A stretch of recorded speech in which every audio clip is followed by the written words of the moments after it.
El Consejo Potosino de Ciencia y Tecnología y Radio Universidad presentan La Neta de la Ciencia. Espacio informativo sobre todo lo acontecido en ciencia, tecnología e innovación En San Luis, México y el mundo. ¡Comenzamos!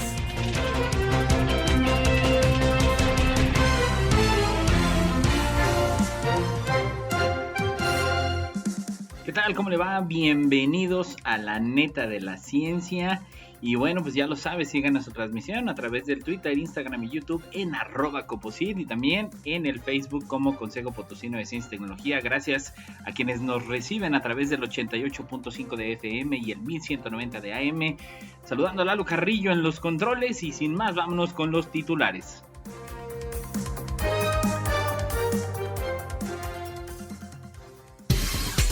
titulares.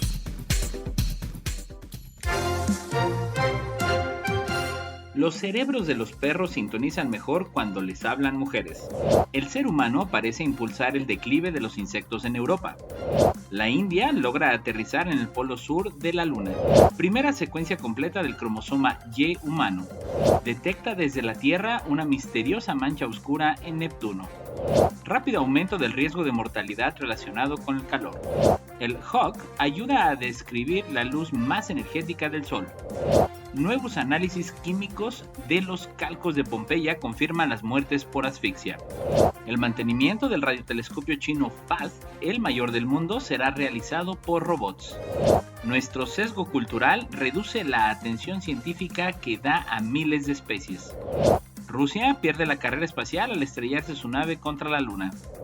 El consumo de emulsiones durante el embarazo y la lactancia se relaciona con riesgos para la salud de las crías de ratón.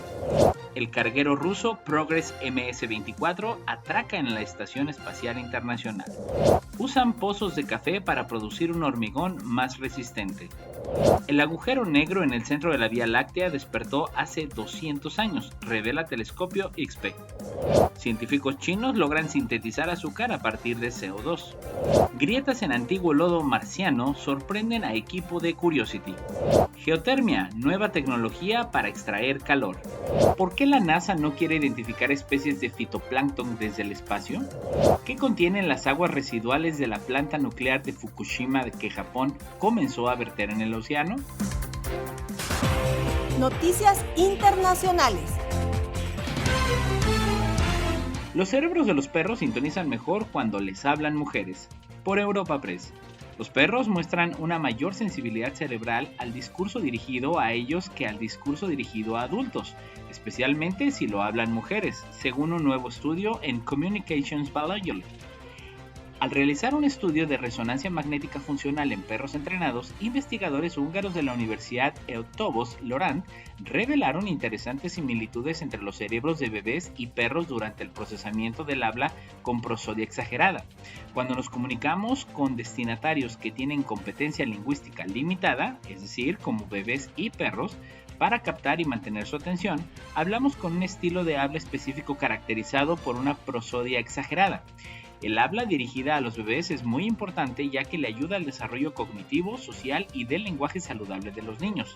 Entonces, nos sorprende que los cerebros de los bebés estén sintonizados con este estilo de habla. Pero, ¿los cerebros de los perros también son sensibles a la forma en la que hablamos? Para responder a esta pregunta, los investigadores midieron la actividad cerebral del perro mediante imágenes de resonancia magnética funcional. En la resonancia magnética, perros familiares entrenados y conscientes escucharon el habla dirigida por perros, bebés y adultos, grabada por 12 mujeres y 12 hombres en interacciones de la vida real. El ser humano parece impulsar el declive de los insectos en Europa. Por Europa Press. Una revisión de 82 estudios sobre dos grandes grupos de especies de insectos relacionados de decesos en las poblaciones de Europa con actividades humanas que influyen en sus hábitats, durante muchos años ha aumentado la preocupación por la disminución de la abundancia y diversidad de insectos en varias regiones de Europa y Norteamérica. La tendencia es compleja. Por ejemplo, después de que una especie disminuya, otra podría aumentar gracias a la reducción de la competencia. Además, los factores subyacentes a los descensos observados son complejos y varían de una región a otra. lo que genera incertidumbre sobre los esfuerzos para abordarlos. Para ayudar a profundizar en su comprensión, Quintana Rumor, del Instituto de Investigación para el Análisis y la Evaluación de Ecosistemas en Alemania, y sus colegas realizaron una revisión de 82 estudios publicados anteriormente que abordan los factores impulsores de los cambios en diversas poblaciones de Europa Central y Occidental de dos grandes grupos de insectos, Carabidae, escarabajos de tierra, y Lepidoptera, incluidas polillas y mariposas. Algunos de los estudios se centraron en uno u otro grupo y otros en ambos. Todos los estudios incluían datos de seguimiento de poblaciones de al menos 6 años de duración y se centraban en paisajes agrícolas. La mayoría se localizaba en el Reino Unido, Alemania y los Países Bajos. El análisis de las tendencias descritas en los 82 artículos reveló tanto aumentos como descensos en la diversidad y abundancia de cada uno de los dos grupos de insectos. Sin embargo, los descensos fueron más frecuentes, lo que subraya una tendencia general a la baja en Europa Central y Occidental. Un análisis más detallado de la información contenida en los estudios sugirió que las actividades humanas son las principales causantes de los cambios observados, tanto aumentos como descensos, en las poblaciones de insectos. Entre ellas se encuentra la agricultura, la conservación de la naturaleza, la urbanización y el cambio climático. La mayoría de estos factores no afectan directamente a los insectos, sino que influyen en sus hábitats. Estos resultados podrían servir de base para modificar las actividades humanas de modo que se reduzcan las perturbaciones de la naturaleza sin dejar de satisfacer las necesidades humanas. Los autores también señalan que su análisis revela la necesidad de que las futuras investigaciones se centren más en el seguimiento de los posibles factores que impulsan los cambios en las poblaciones de insectos, junto con el seguimiento de las propias tendencias poblacionales. La India logra aterrizar en el polo sur de la Luna, por Agencia Sync. Tras superar los denominados 20 minutos de terror durante una complicada maniobra de descenso, el módulo Vikram, valeroso en sánscrito, ha aterrizado poco después de las 14:30 horas en el polo sur de la Luna, según ha confirmado y retransmitido en directo la Organización de Investigación Espacial de la India. El aterrizador Vikram, junto con el rover Paigan, que significa sabiduría, componen la misión Chandrayaan-3, cuyos objetivos son demostrar que se puede realizar un aterrizaje seguro y suave en la superficie lunar y desplazar el pequeño vehículo explorador, además de realizar experimentos científicos. Entre ellos destaca la obtención de datos sobre la composición mineral del satélite y la presencia de agua helada, un valioso elemento para la futura exploración espacial, en esta región meridional de la Luna. Está previsto que la misión se mantenga activa durante un periodo de luz lunar, unos 14 días terrestres, aunque no se descarta que pudiera prolongarse algún tiempo más. Sin embargo, el país asiático es el primero que llega con éxito al polo sur lunar, tras el intento fallido de la misión rusa Luna 25 en días pasados. Chandrayaan-3 ha necesitado 40 días para su recorrido desde que despegó el pasado 14 de julio con el cohete de lanzamiento más grande y pesado de la India. El primer ministro indio, el nacionalista hindú Narendra Modi, que se encuentra actualmente en Sudáfrica para asistir a la cumbre de líderes de los BRICS, hizo una pausa en su participación para seguir en línea el momento del alunizaje. El alunizaje es un logro especial para la India, que vio en 2019 el fracaso de su misión predecesora, el Chandrayaan-2, que tenía el mismo objetivo y que fracasó justamente en la maniobra de desaceleración para tocar la superficie lunar. En aquella ocasión, la memoria del país quedó marcada por la imagen del primer ministro tratando de consolar con un abrazo al entonces jefe de ISRO, Kailash Sivan, que rompió en llanto con el fracaso. La Agencia Espacial India había explicado antes que el descenso de los últimos 25 kilómetros desde el espacio hasta la superficie lunar era la parte más crítica del aterrizaje. Un error en este cálculo fue el que causó que el Chandrayaan-2 fallara en septiembre de 2019. Primera secuencia completa del cromosoma Y humano, por Agencia Sync. El ensamblaje y análisis del cromosoma Y humano vinculado al sexo masculino y el último que faltaba por secuenciar por completo de los 24 que tenemos se presentó en días pasados en 2 artículos en la revista Nature. Uno de los estudios está dirigido por el consorcio Telómero a Telómero T2T, financiado por el Instituto Nacional de Investigación del Genoma Humano de los NIH de los Estados Unidos. Los autores presentan la nueva secuencia que rellena lagunas en más del 50% del cromosoma Y de referencia utilizado hasta ahora. Este avance revela importantes características genómicas con implicaciones para la fertilidad, como los factores que intervienen en la producción de esperma y en enfermedades como el cáncer. La muestra la ha aportado un único individuo al que nos dirigimos con el IDHG002, que generosamente dio su consentimiento para las investigaciones, explica a Zinc, una de las autoras y miembro de T2T, Mónica Chayboka, de la Universidad de California en Santa Cruz, Estados Unidos.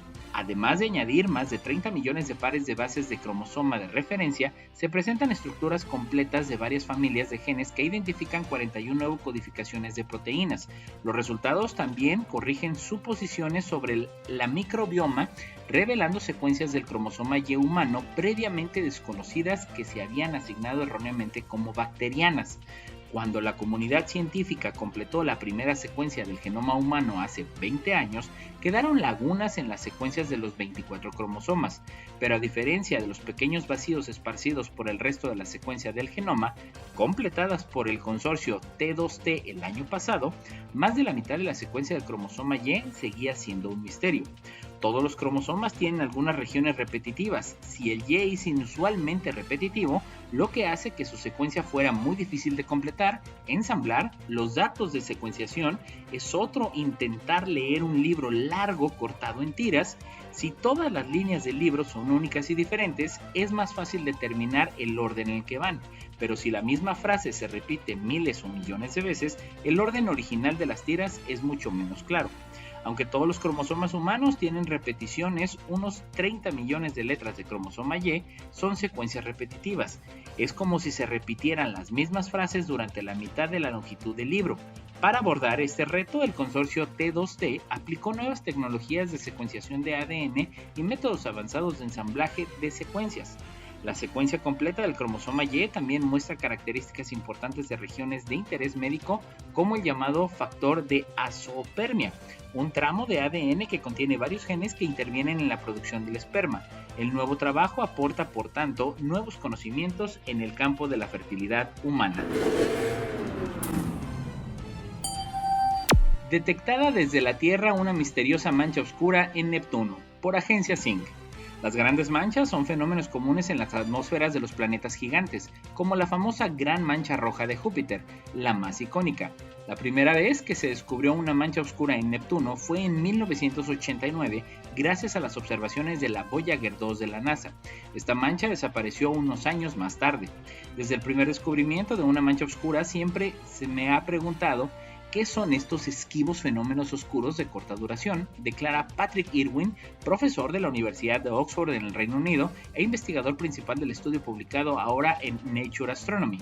Irwin y su equipo utilizaron datos del Very Large Telescope, o VLT, que tiene el Observatorio Europeo Austral, la ESO, en Chile, para descartar la posibilidad de que las manchas oscuras fueran causadas por un claro en las nubes. Por el contrario, las nuevas observaciones indican que estas manchas oscuras son probablemente el resultado de partículas de aire que se oscurecen a medida que los hielos y las nubes se mezclan en la atmósfera y estarían situadas en una capa que habría bajo la principal capa visible de neblina de Neptuno. Llegar a esta conclusión no fue tarea fácil, ya que en las manchas oscuras no son características permanentes de la atmósfera de Neptuno y la comunidad astronómica nunca había podido estudiarlas con suficiente detalle hasta ahora. La oportunidad surgió después de que el telescopio espacial Hubble de la NASA y la ESA descubrieran varias manchas oscuras en la atmósfera de Neptuno, incluida una en el hemisferio norte del planeta detectada por primera vez en 2018. Irwin y su equipo inmediatamente se pusieron a trabajar, estudiándolo desde tierra con un instrumento idóneo para estas desafiantes observaciones. Utilizando el Multi-Unit Spectroscopic Explorer, o mejor conocido como MUSE, del VLT, el equipo pudo dividir la luz solar reflejada por Neptuno y su mancha en sus colores o longitudes de onda y obtener un espectro 3D. Esto implica que podrían estudiar la mancha con más detalle, algo que no se había hecho hasta el momento.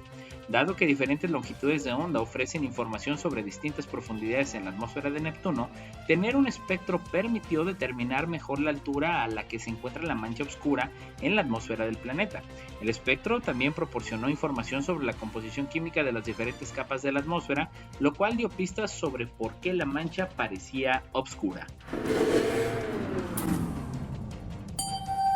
Rápido aumento del riesgo de mortalidad relacionado con el calor, por Agencia Zinc. La mortalidad relacionada con el calor se ha identificado como uno de los principales extremos climáticos que suponen un riesgo para la salud humana. Las investigaciones actuales se centran sobre todo en cómo aumenta esta mortalidad con el aumento de la temperatura media mundial. Sin embargo, estos cambios están fuertemente impulsados por eventos extremos que se vuelven más frecuentes e intensos, hasta ahora invisibles, que alcanzan territorios inexplorados. Así lo muestra un nuevo estudio publicado en Nature Communication, liderado por centros de investigación suizos y en el que participa el investigador Dominique Royer de la Fundación para la Investigación del Clima, FI Clima, donde se cuantifican los cambios en la frecuencia de eventos extremos por calor y la mortalidad asociada. A través de un análisis probabilístico, los autores combinan por una parte las relaciones entre el calor y la mortalidad para 748 localidades de 47 países y por la otra los datos de grandes conjuntos de modelos climáticos para identificar probables eventos estivales pasados y futuros de gran impacto. Así, en la mayoría de los lugares, la mortalidad por calor de un evento de uno cada 100 años en el año 2000 o principios de este siglo se esperaría una vez cada 10 o 20 años en el 2020 o el clima actual. Bajo estas condiciones se prevé que estos periodos de retorno se acortan aún más bajo niveles de calentamiento de 1.5 grados centígrados y 2 grados centígrados, donde los extremos de mortalidad por calor del clima pasado acabarán convirtiéndose en habituales si no se produce ninguna adaptación. Dado que los efectos no son lineales tanto en los nuevos extremos climáticos como en la vulnerabilidad al calor de la población, se deben esperar impactos sin precedentes en la salud humana, sobre todo entre los más desfavorecidos si se supone que no hay adaptación. Las conclusiones del estudio subrayan la urgente necesidad de una fuerte mitigación y adaptación para reducir los impactos sobre la vida humana. El Hawk ayuda a descubrir la luz más energética del Sol, por Crónica. En algunas ocasiones el mejor lugar para ocultar un secreto es la luz del día, basta con preguntarle al Sol.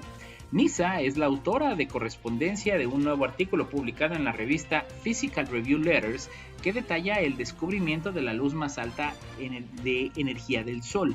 El equipo internacional detrás de este descubrimiento también encontró que este tipo de luz, conocida como rayos gamma, es sorprendentemente intensa, es decir, hay más de la que los científicos habían anticipado.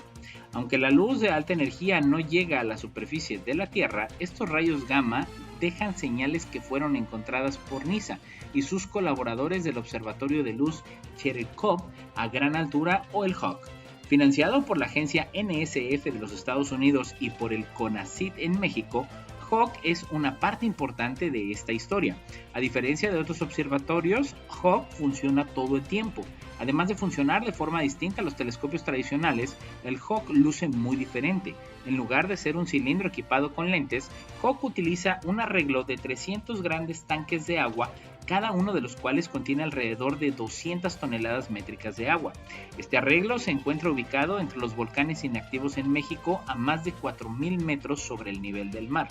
Esta ubicación, Hawk puede observar el resultado de un rayo gamma choque con la atmósfera. Estas colisiones crean lo que se conoce como cascadas atmosféricas, que son parecidas a explosiones de partículas que son imperceptibles a simple vista. La energía del rayo gamma inicial se libera y se redistribuirá entre los nuevos fragmentos producidos en las explosiones, es decir, partículas con energías más bajas y en luz. Son estas nuevas partículas, a las que son creadas posteriormente durante un deceso de la cascada atmosférica, las que Hawk es capaz de ver. Cuando la cascada de partículas llega a los tanques de agua de Hawk, esta genera lo que se conoce como radiación Cherenkov, que puede ser detectada con los instrumentos de Hawk. NISA y sus colegas comenzaron a registrar datos en 2015 y en 2021 la colaboración había adquirido suficientes datos para empezar a examinar los rayos gamma del Sol con suficiente precisión. Nuevo análisis químico de los calcos de Pompeya confirma las muertes por asfixia. Por Agencia Zinc. Durante la erupción en Pompeya, los cuerpos quedaron cubiertos de ceniza y de materiales piroclásticos que fueron recubiertos por lava y se solidificaron. Con la desaparición de los cuerpos quedaron los huesos, algunas telas y el hueco de los cuerpos entre las cenizas solidificadas, los llamados vacíos. Desde 1860, el arqueólogo Giuseppe Fiorelli puso en práctica un método para obtener moldes de yeso de las víctimas, los calcos, que reconstruyen a escala real cada cuerpo en la posición en la que murió. La investigación concluye que las altas temperaturas a las que fueron sometidos los huesos se produjeron post-mortem, con resultados similares a las cremaciones. El investigador destaca la fluorescencia de rayos X como una técnica no invasiva y portátil que ha permitido seleccionar huesos no contaminados por cal e identificar aquellos sujetos e impacto térmico, lo que en caso favorable las eliminaría para algunos tipos de análisis, sobre todo genéticos o de isótopo. En los huesos quemados de Roma y Pompeya se han analizado los valores de calcio y fósforo, los elementos más representativos de la matriz de los huesos, que eran más bajos que los huesos de la necrópolis valenciana de Colata, pero con proporciones de la de ratio entre los dos elementos similares, lo que permite descartar huesos contaminados e identificar que los huesos de los calcos habían sufrido un impacto térmico. Esta información se ha completado con el análisis antropológico y tafonómico de los calcos, que permite relacionar la posición y lugar de los cuerpos con el impacto térmico y confirmar que quedaron así post-mortem. En la investigación han participado Massimo Ossana, profesor de arqueología de la Universidad de Nápoles, director del Parque Arqueológico de Pompeya entre 2014 y 2021, y actualmente director general de los Museos Estatales Italianos, Marcos Martinón Torres, profesor del Instituto McDonald para la Investigación Arqueológica de la Universidad de Cambridge y S. Chenery del Servicio Geológico Británico. Esta investigación forma parte del proyecto La Arqueología de la Muerte en Pompeya, dirigido por Laurent Alapont. El mantenimiento del radiotelescopio chino FAST, el mayor del mundo, será realizado por robots. Por el mundo. China ha construido unos robots inteligentes para llevar a cabo el mantenimiento de su radiotelescopio FAST, con medio kilómetro de diámetro. Este es el mayor telescopio del mundo. En la provincia de Guizhou, en el sudoeste de China, se encuentra el telescopio esférico de 500 metros de apertura, FAST por sus siglas en inglés. Este es actualmente el radiotelescopio más grande del mundo, y nos referimos obviamente a los telescopios de antena única. FAST fue construido por el gigante asiático para superar al telescopio de Arecibo en Puerto Rico, que con sus 300 metros había ostentado el récord más de medio siglo. FAST entró en operaciones en el año 2016 y el 1 de diciembre de 2020 el telescopio de Arecibo se hundió catastróficamente. En ese momento, China abrió las puertas de FAST a los astrónomos de todo el mundo. Aunque muy inspirado en el de Arecibo, el gran diámetro de FAST lo hace mucho más sensible que su predecesor. Además, el telescopio chino está protegido por una zona de silencio electromagnético de 5 kilómetros en la que no se permiten ni teléfonos móviles, ni ordenadores, ni cualquier tipo de emisor. FAST está concebido para trabajar en un rango de frecuencias desde 70 MHz hasta 3 GHz y ha sido utilizado hasta ahora para detectar centenares de nuevos púlsares y para cartografiar el hidrógeno neutro en galaxias. Por supuesto, este también es un instrumento muy atractivo para la búsqueda de señales procedentes de civilizaciones extraterrestres en la línea del proyecto SETI. El mantenimiento de tal colosal instrumento es un enorme desafío técnico. Periódicamente hay que revisar los 4.450 paneles de aluminio perforado que constituye el espejo esférico de 500 metros, así como la malla de cables de acero sobre la que se apoyan y los actuadores mecánicos que permiten variar ligeramente la posición de los paneles. Por otra parte, los receptores del telescopio están alojados en una cabina suspendida a 140 metros por encima de la estructura del gran plato. Esta cabina tiene un movimiento controlado por ordenador para poder apuntar el telescopio en diferentes direcciones y para compensar el movimiento de la Tierra. Una de las tareas de mantenimiento más importantes es la revisión periódica de los cables de los que se cuelga la cabina, cables que están amarrados a las grandes torres de soporte, así como las poleas que llevan asociadas. Otros robots han sido diseñados para recorrer los cables periódicamente y verificar su estado de conservación. Esta es una tarea de suma importancia, sobre todo cuando pensamos en la catástrofe de Arecibo. Gracias a estos robots que nuestros colegas chinos califican de inteligentes, las tareas de mantenimiento serán más eficaces. En efecto, en todos los observatorios conviene acortar los periodos de mantenimiento en la medida de lo posible, pues estos son días en los que los telescopios no pueden utilizarse para la observación astronómica.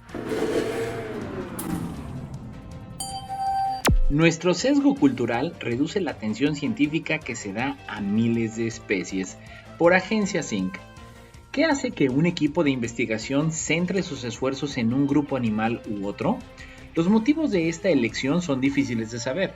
Lo que sí parece claro es que nuestro sesgo cultural influye en el esfuerzo que dedicamos a la investigación y conservación de unas especies frente a otras y, por consiguiente, influye en la toma de decisiones políticas y la asignación de fondos. Esa es la principal conclusión de un estudio internacional en el que participa el Museo Nacional de Ciencias Naturales de Madrid. Para este trabajo se ha publicado recientemente en la revista eLife.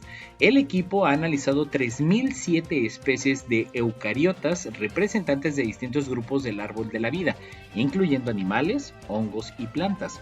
Para realizar este análisis, los expertos han estimado el interés académico de cada especie en función del número de publicaciones científicas que la citan y el interés social en la función del número de visitas a su página en Wikipedia.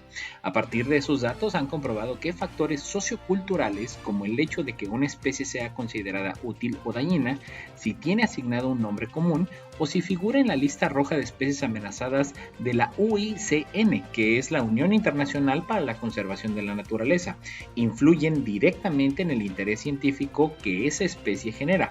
Por otro lado, elementos como el colorido y la proximidad evolutiva de la especie con respecto al Homo sapiens despiertan mucho interés social, pero no se corresponden con un mayor esfuerzo científico.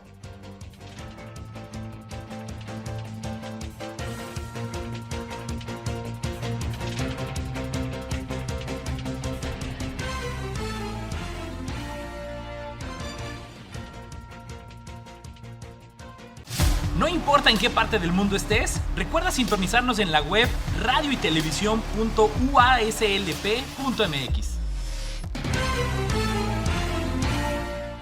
Rusia pierde la carrera espacial al estrellarse su nave contra la Luna. Por F.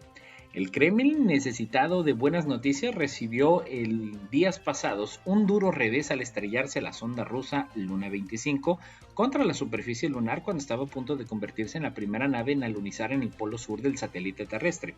Esto allana el camino para que sea la sonda india Chandrayaan 3 que realizó con éxito en días pasados la maniobra de aproximación, la que alcance por primera vez ese inhóspito territorio de la Luna antes que potencias tradicionales como Rusia, Estados Unidos y China. Alunizar el satélite terrestre y regresar para contarlo no es tarea fácil. Son muchas las estaciones automáticas que se han estrellado a lo largo de la historia. De hecho, la India realiza ahora su tercer intento.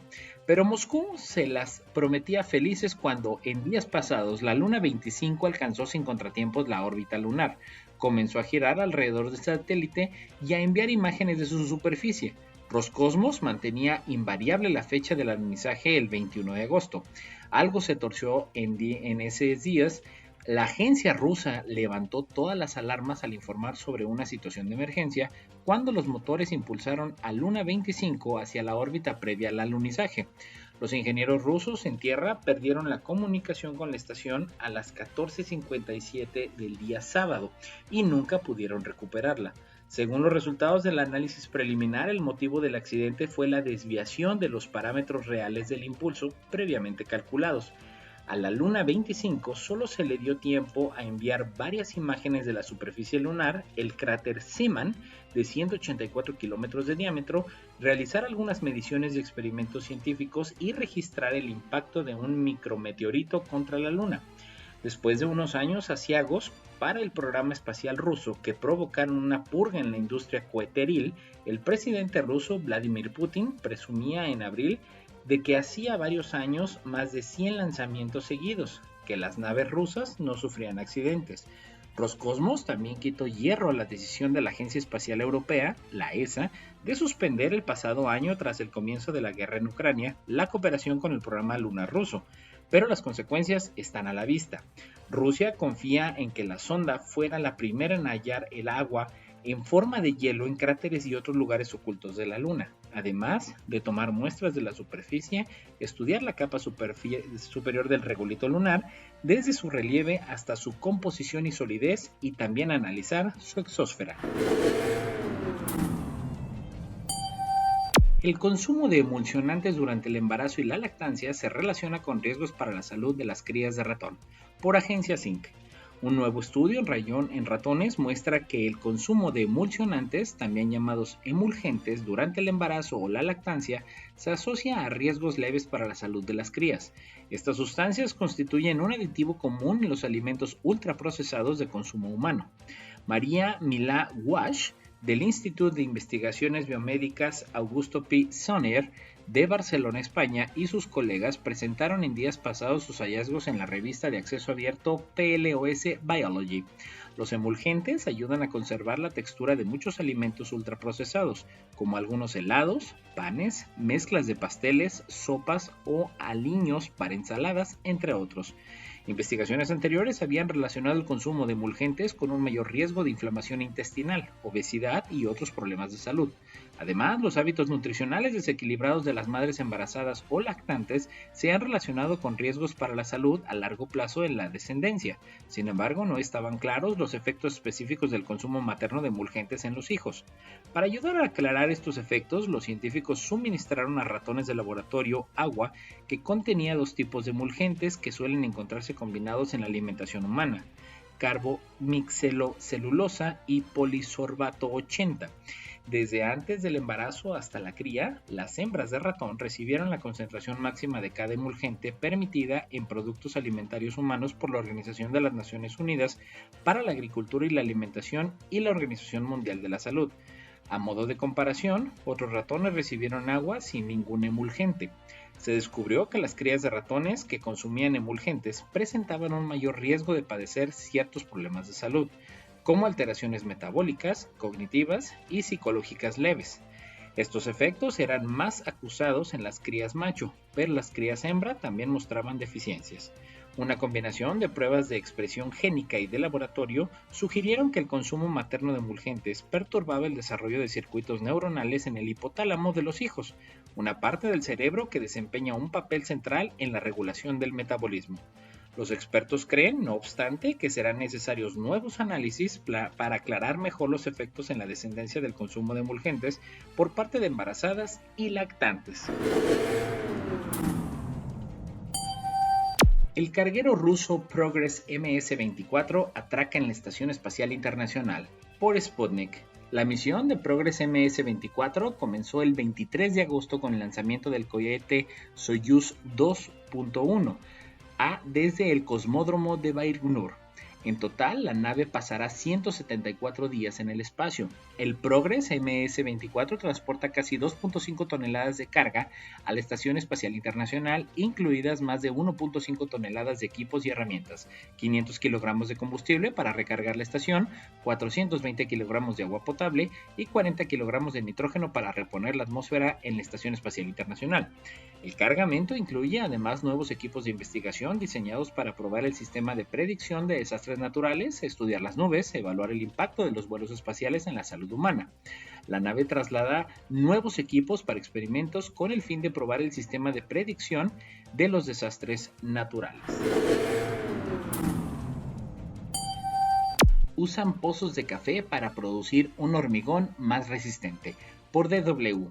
Un grupo de ingenieros de Australia ha encontrado la manera de usar los pozos de café tostado para producir un hormigón 30% más resistente y, de paso, reducir las emisiones contaminantes generadas por los residuos orgánicos del café, según detalla un estudio publicado en días pasados por la revista científica Journal of Cleaner Production.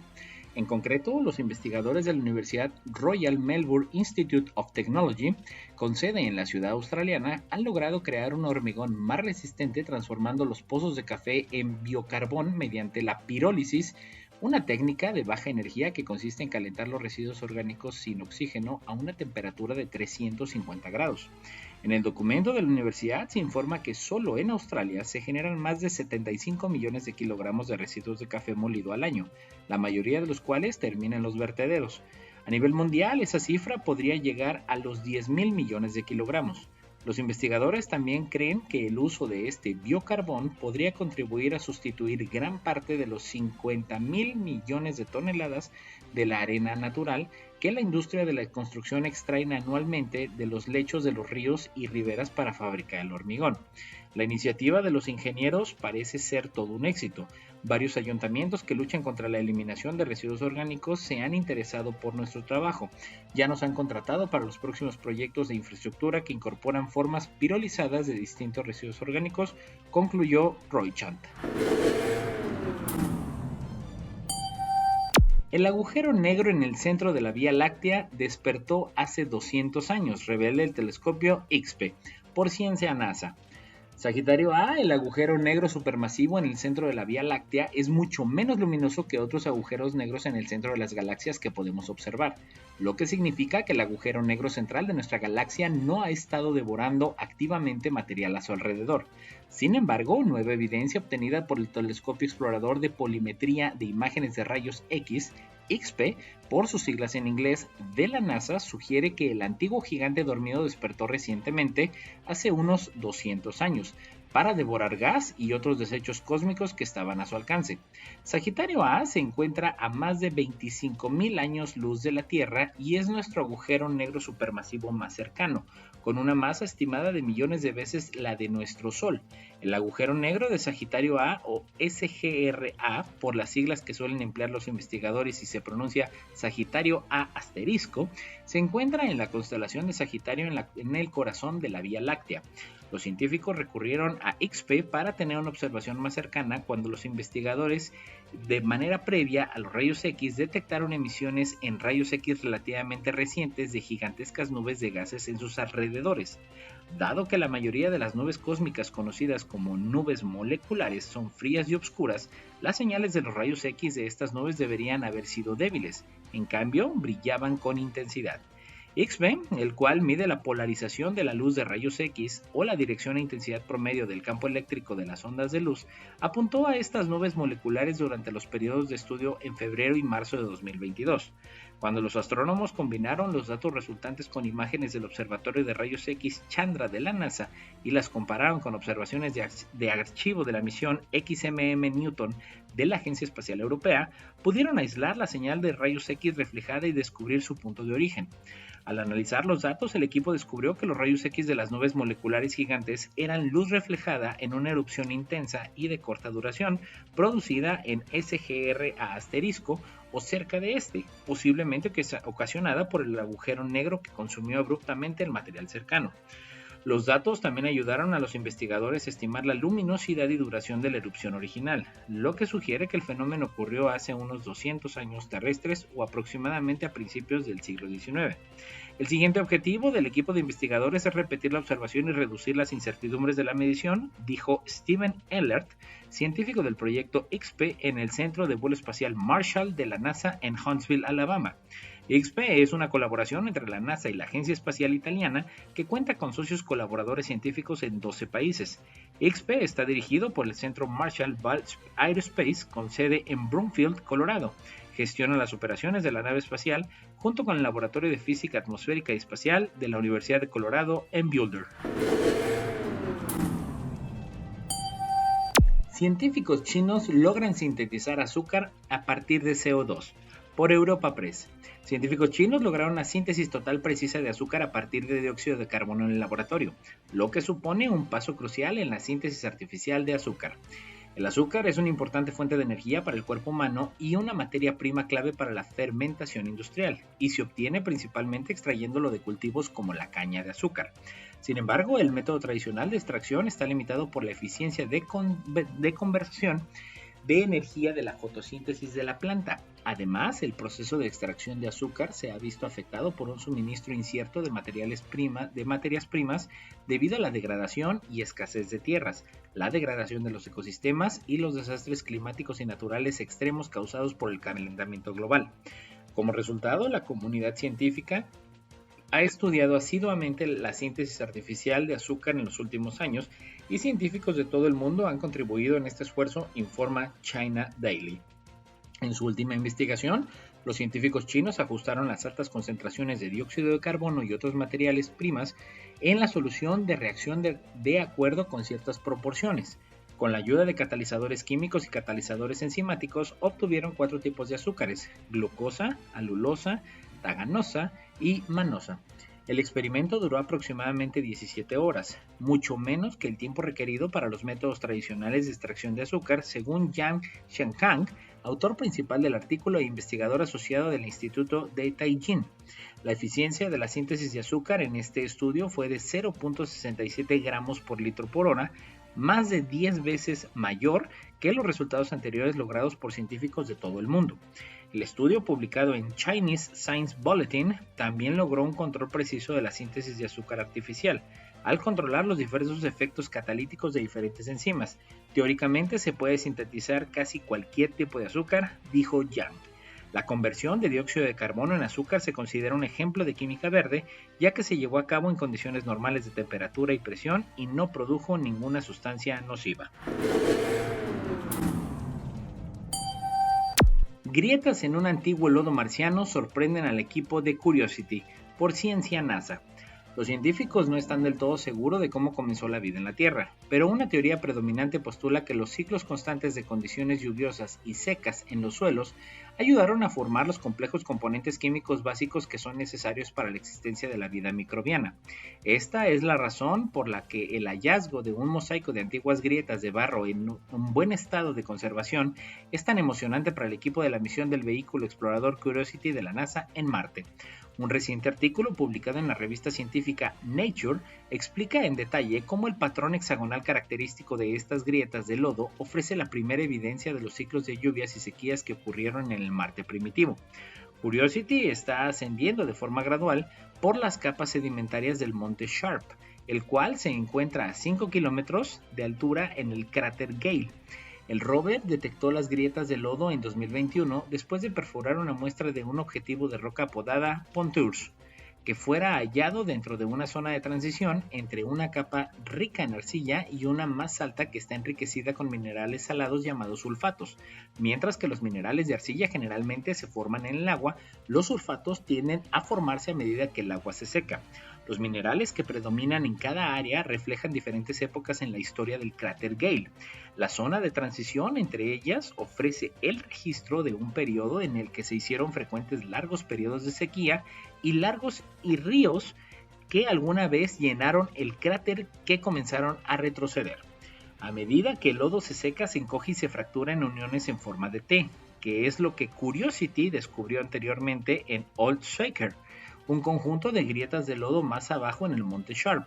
Esas uniones son evidencia de que el lodo de Old Shaker se formó y se secó alguna vez, mientras que las exposiciones periódicas del agua que crearon en el lodo de Pontours hicieron que las uniones en forma de T se ablandaran y adquirieran forma de Y, formando finalmente un patrón hexagonal.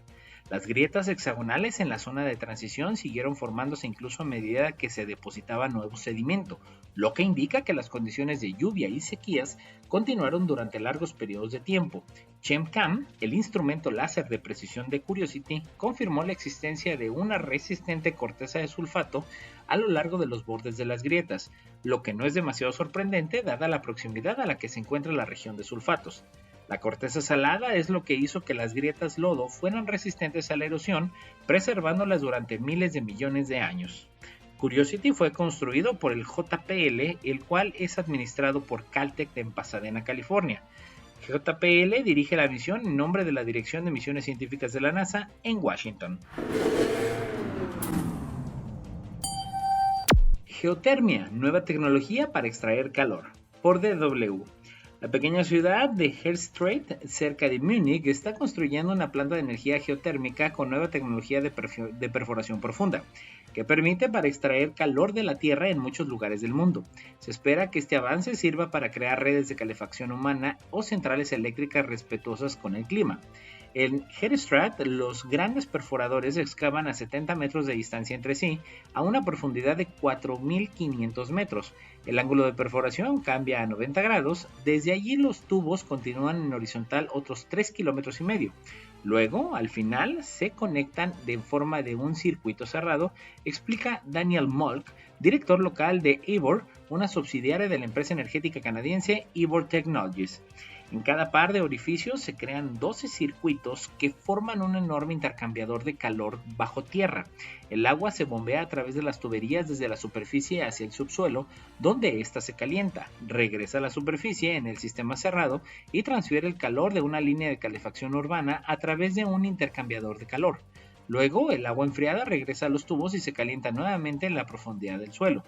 4 intercambiadores de calor subterráneos de este tipo se construirán en Hersstreit hasta 2026 y el rendimiento térmico de todo el sistema será entonces 64.000 kilowatts. Se podría suministrar calor a alrededor de 34.000 hogares, dice André Den Hart, director gerente de la Asociación Geotérmica Alemana. Parte de la energía también podría usarse para generar electricidad. La energía geotérmica profunda, es decir, el aprovechamiento del calor natural de la Tierra a grandes profundidades, se considera una clave importante para el suministro de las redes de calefacción existentes, destaca el profesor Rolf Braque, director del Instituto Fraunhofer de Infraestructura Energética y Energía Geotérmica, el IEG. Según un análisis de institutos de investigación, con menos de 3 céntimos de euro por kilovatio la hora, se pueden generar temperaturas de hasta 120 grados en redes de calefacción más antiguas, que hasta ahora funcionaban sobre todo con centrales eléctricas de carbón y gas. Pero la tecnología hasta ahora en uso, la llamada energía geotérmica profunda hidrotermal, no funciona en todas partes. Esto se debe a que se necesitan capas profundas que contengan agua desde las cuales se pueda bombear agua termal caliente y dichas capas no se encuentran en todas partes. Alemania quiere multiplicar por 10 la generación de calor con energía geotérmica profunda para 2030. Esta nueva tecnología geotérmica, con un sistema cerrado y un intercambiador de calor, podría ser un paso importante. ¿Por qué la NASA quiere identificar especies de fitoplancton desde el espacio? Por Ciencia NASA. Son pequeños, pero son poderosos. Desde producir el oxígeno que respiramos hasta absorber el carbono que emitimos y alimentar a los peces que comemos. El diminuto fitoplancton es una parte crucial de los ecosistemas oceánicos y es esencial para la vida tal como la conocemos en la Tierra. Para darnos una nueva visión de estos extraordinarios organismos acuáticos, la NASA lanzará un satélite a principios de 2024. Los instrumentos del satélite Plancton, Aerosol, Nube y Ecosistema Oceánico, es decir, PACE por sus siglas en inglés, observarán el océano y recopilarán datos sobre los colores de la luz que se refleja en él, indicándonos los lugares donde prosperan los diferentes tipos de fitoplancton. El instrumento Color del Océano a bordo del PACE podrá observar más de 100 longitudes de ondas diferentes y este será el primer satélite científico en hacer diariamente este trabajo a escala global. Este instrumento hiperespectral permitirá por primera vez identificar el fitoplancton por especies desde el espacio. El fitoplancton son diminutos organismos que flotan en la superficie del océano y otros cuerpos del agua. Al igual que las plantas terrestres, el fitoplancton utiliza la fotosíntesis para absorber luz solar y dióxido de carbono y producir oxígeno y carbohidratos que son azúcares llenos de carbono. Estos azúcares hacen que el fitoplancton sea el centro de la red alimentaria del océano. Nutre a animales más grandes, desde el zooplancton hasta los mariscos y los peces, que luego son consumidos por peces y mamíferos marinos aún más grandes, y la creación de sus azúcares a partir de la luz solar se denomina producción primaria. Estos minúsculos organismos proporcionan algo más que nutrientes. Mediante la fotosíntesis, el fitoplancton genera oxígeno que se libera en el océano y a la atmósfera. De hecho, desde que el fitoplancton comenzó a hacer la fotosíntesis hace más de 3.000 millones de años, más de 2.000 millones de años antes de que las plantas y los árboles terrestres, ha creado alrededor del 50% de todo el oxígeno que se ha producido en la Tierra. La fotosíntesis también le da un papel clave en el ciclo global del carbono, ya que absorbe el dióxido de carbono de la atmósfera. Lo que haga el fitoplancton con ese carbono depende de la especie. Los científicos han estado utilizando algunos datos satelitales para rastrear y monitorear estas proliferaciones y las condiciones que las causan. PACE debería ayudar a descifrar estas especies y condiciones, permitiendo a las personas desarrollar formas de mitigar su impacto y prevenir futuras proliferaciones. PACE no será el primer satélite que nos permita ver el fitoplancton desde el espacio. Esta misión es la sucesora de misiones como Terra, Aqua, Landsat y Sensor de visión de campo amplio, las cuales han recopilado datos sobre el fitoplancton desde la década de 1990. PACE, que está siendo ensamblado y gestionado por ingenieros del Centro Goddard de la NASA, ampliará significativamente nuestra capacidad para distinguir y rastrear el fitoplancton todos los días en todo el planeta. ¿Qué contienen las aguas residuales de la planta nuclear de Fukushima que Japón comenzó a verter en el océano? Por BBC News. Ni el miedo entre sus ciudadanos ni las críticas de China detuvieron al gobierno de Japón, que en días pasados comenzó a verter en el Océano Pacífico aguas residuales tratadas de la planta nuclear de Fukushima. Desde el tsunami de 2011, que dañó gravemente las instalaciones, allí se acumularon más de 1 millón de toneladas de líquido. El gobierno del país asiático afirma que el riesgo de contaminación es mínimo por los procesos de filtración de las aguas y cuenta con el respaldo del Organismo de Control Nuclear de la ONU, la Agencia Internacional de Energía Atómica, la OIEA. Su iniciativa, sin embargo, genera controversia a nivel local, en donde las comunidades temen que un posible daño ambiental afecte la pesca y otras actividades económicas. También enfrenta una fuerte oposición de China, su principal comprador de productos marinos, que lo acusa de tratar el océano como su alcantarilla privada, y que se quejó de la OIEA por considerarla unilateral. Luego de que Japón comenzó su plan de descargas, el gobierno de Pekín anunció que bloqueará todas las importaciones de mariscos para, según su oficina de aduanas, proteger la salud de los consumidores chinos. Se calcula que la medida infringirá un daño económico y Japón ha admitido que las empresas sufrirán un golpe significativo. China continental y Hong Kong importan juntos más de 1.100 millones de dólares en productos del mar de Japón cada año, lo que representa casi la mitad de las exportaciones de productos del mar del país. Corea del Sur también tiene una prohibición de larga data sobre algunos productos del mar japoneses, pero en días pasados no hizo comentarios al respecto. Según Tokio, se han acercado a pesar de profundos agravios históricos, unidos en su alianza con Estados Unidos mientras se enfrentan amenazas de Corea del Norte y China. Sin embargo, la mayoría de los surcoreanos se oponen a la liberación de agua y en días pasados manifestantes en Seúl intentaron asaltar la embajada japonesa. Desde el desastre, la empresa propietaria de la planta de Fukushima, TEPCO, ha estado bombardeando agua para enfriar los reactores nucleares. Hasta el momento se han llenado más de 1,000 tanques y Japón dice que no está en una solución sostenible a largo plazo y por eso libera agua en el Océano Pacífico que se espera dure por 30 años. Y eso es todo por el día de hoy en La Neta de la Ciencia. Ya lo saben, nos escuchamos cada jueves en punto de las 11 de la mañana. Gracias a Lalo Carrillo en los controles. Hasta la próxima. Esto fue